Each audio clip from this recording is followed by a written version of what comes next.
Bismillahirrahmanirrahim. Assalamualaikum warahmatullahi wabarakatuh. Allahumma sholli ala sayyidina Muhammad wa ala sayyidina Muhammad. Afwan Bu ya, izin bertanya. Ini perihal dunia usaha mungkin dari sisi ribanya Bu ya. Mungkin ada seseorang, beliau ini bisa disebut seorang pengusaha gitu. Namun untuk meningkatkan usahanya ini meminjam uang gitu Bu ya ke bank, apakah ini termasuk riba?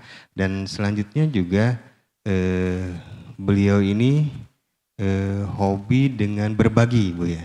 Jadi sebelum dalam masa pinjaman tersebut beliau ini lebih senang berbaginya gitu. Meskipun masih ada hutang tersebut gitu. Mohon penjelasannya Bu ya. Wassalamualaikum warahmatullahi wabarakatuh. Assalamualaikum warahmatullahi wabarakatuh. Kita semuanya rindu pahala dari Allah.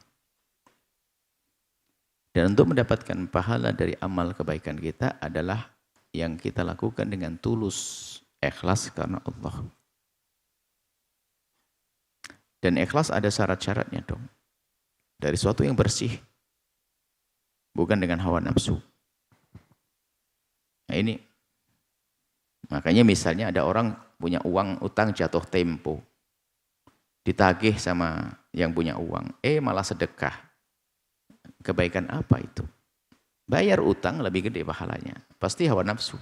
Pengen disanjung kalau dia seorang dermawan. Karena sudah dicap saya di kampung saya biasa dermawan. Dia hanya pengen dilihat orang. Karena dia suka berderma, suka berbagi. Sehingga di saat tidak berbagi setahun saja kayaknya jadi jelek, runtuh. Kalau memang Anda tidak maunya, katakan tidak ada. Ya tahun lalu saya bagi-bagi sampai ratusan juta mungkin. Tapi hari ini saya tidak ada. Nggak usah malu, maksakan. Lah ini kalau sudah maksakan, bukan Allah lagi yang dicari. Tapi sanjungan dari manusia.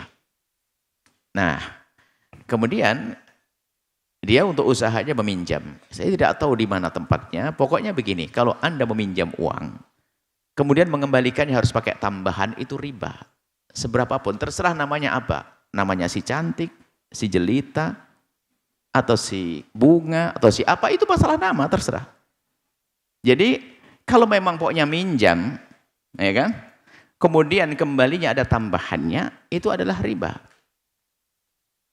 Dan ini harus insyaf dalam hal ini. Kalau memang Anda termasuk orang yang terjerumus dalam hal ini, bukankah Allah Maha Pengampun? Jangan membela kesalahan, tapi tinggal istighfar, minta pertolongan. Ya Allah, entaskan aku daripada kehinaan ini. Kan gitu saja. Allah Maha Kasih. Siapa sih yang gak berdosa hari ini? Kadang mata kita ngelihat yang haram, kan gitu. Kadang mulut kita ngomong yang salah, kadang gunjing kita, kadang ini. Kita banyak dosa. Tapi orang berdosa itu sangat mudah kalau dia insyaf. Yang repot mengatakan, gunjing gak haram kok. Lah, gak diampuni. Ngelihat begini biasa, nggak haram melihat harta aurat, ya nggak diampuni oleh Allah. Ini kok riba, sama, nggak diampuni. Jadi paling enak adalah kita akui itu adalah haram, biarpun kita masih belum bisa mengentaskan diri dari keharaman tersebut, tapi kita minta ampun kepada Allah. Yang repot kan ya, gunjing gitu aja kok haram. Ya berarti nggak akan berhenti dan dia diampuni oleh Allah. Judi kan sedikit haram, sama kalau sudah meremehkan sama. Gitu aja kok riba, loh. Berarti tidak diampuni karena dia belum menyadari, belum mengisap. Kemudian, bagi orang tersebut jauh lebih bagus membebaskan dirinya daripada urusan riba tersebut. Kecuali dari pinjam nggak pakai begitu, nggak pakai tambahan, ya nggak riba dong. Bagus dong. Nah biasanya dalam dunia perbankan yang dikemas dengan syariat itu ada nanti transaksi dengan cara, apakah namanya nanti ya, ikatan kerjasama atau murabahah atau ada. Itu ada transaksi-transaksi yang disesuaikan dengan syariat.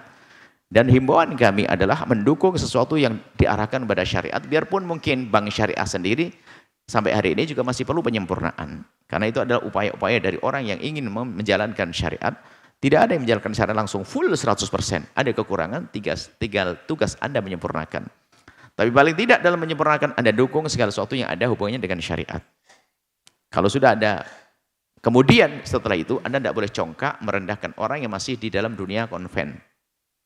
Jangan merendahkan dasar kau neraka. Oh enggak, bisa jadi dia menangis, bisa jadi dia ingin bertobat, bisa jadi dia ada penyesalan dalam hatinya, hanya belum punya kesempatan saja untuk mengentaskan dirinya dari kehinaan tersebut. Jadi selagi Anda sudah bisa menjadi terbebas daripada sebuah kehinaan, maka Anda jangan merendahkan orang yang masih dalam kehinaan. Karena bisa jadi kita dijatuhkan lagi oleh Allah ke tempat yang hina tersebut. Tapi yang ada adalah pandang mereka dengan kasih sayang, kita kasih himbauan, masukan, dukungan, dorongan, bantuan untuk bisa bangkit atau mengentaskan diri dari kenistaan tersebut. Wallahu a'lam bishawab. Sahabat Al-Bahjah TV, setelah menyaksikan video ini, jangan lupa bersolawat kepada baginda Nabi Muhammad. Shollu ala Nabi Muhammad. Allahumma sholli alaihi wa ala alihi wa sahbihi.